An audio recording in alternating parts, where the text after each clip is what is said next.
আসসালামু আলাইকুম। আজকের ভিডিওটি হলো যে আগেরবার আমি একটি ভিডিওতে আপনাদেরকে দেখেছি আমি জুতার মার্কেটিং করেছি।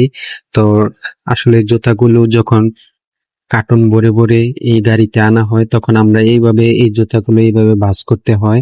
তো ওইটার ভিডিও আজকে আপনাদেরকে দেখাচ্ছি। দেখুন গাড়ি থেকে কার্টনগুলো এইভাবে ছুঁড়ে ছুঁড়ে ফেলতেছে আর এগুলোকে আমাদের এইভাবে সাজাতে হয়।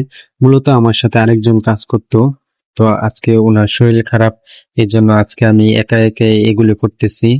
তো কোনো কাজই ছোট নয়, কোনো কাজকে ছোট ভাবে দেখতে হয় না। তো সব কাজ করতে গেলেই অনেক কিছু করতে হয়। সবাই তো দেখে কাজের শেষে টাকাটা, আসলে এই টাকাটা ইনকাম করতে কতটা কষ্ট করতে হয়, যে কাজ করে সেই বলতে পারবে যে টাকা কামানো কতটা কষ্ট। কিন্তু সেই টাকাটা যখন খরচ করতে যাবেন তখন নিমিষে খরচ করতে পারবেন, কিন্তু সারাদিনের কষ্টের কামাই টাকাটা একদিনও খরচ করলে পোষাবে না। বর্তমান বাজারের যে পরিমাণ সব জিনিসের দাম বেড়েছে সেই তুলনায় টাকা কিছুই না। যে একদিনে একটি মানুষ কয় টাকা ইনকাম করতে পারে, কিন্তু সেই টাকা নিয়ে আপনি একটি রেস্টুরেন্টে যান বা বাজার করতে যান, যেখানেই যান না কেন, বা ফ্যামিলি নিয়ে ঘুরতে যান, আপনি একদিনের ইনকাম দিয়ে একদিন ঘুরতেও পারবেন না, একদিন রেস্টুরেন্টে খেতেও পারবেন না, বা একদিনের বাজার একদিনের টাকা দিয়ে করতে পারবেন না।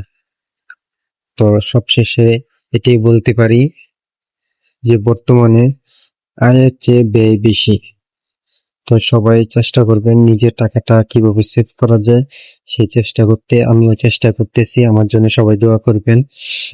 আর আমি কি রকম ভিডিও দিতে পারি আপনারা যদি কমেন্ট করতেন তাহলে অবশ্যই আমি জানতে পারবো এবং ওই ধরনের ভিডিও দেওয়ার চেষ্টা করব। তো আশা করি পরের ভিডিওতে দেখাবো আমরা কিভাবে মালগুলো অর্ডার কাটি বা কিভাবে অর্ডার কাটার জন্য মালগুলো নিয়ে যাই। দেখা হবে পরের ভিডিওতে।